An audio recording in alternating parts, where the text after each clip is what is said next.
In the bad news department, I've just pushed back launch from tomorrow to Sunday because I'm not quite ready. The rain has really been making this difficult.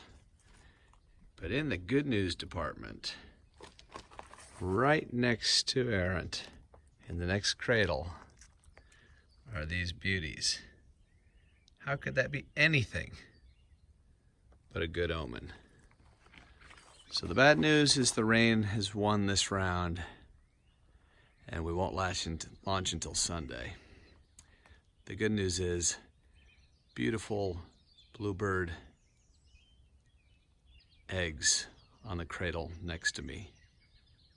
That bodes well for the summer.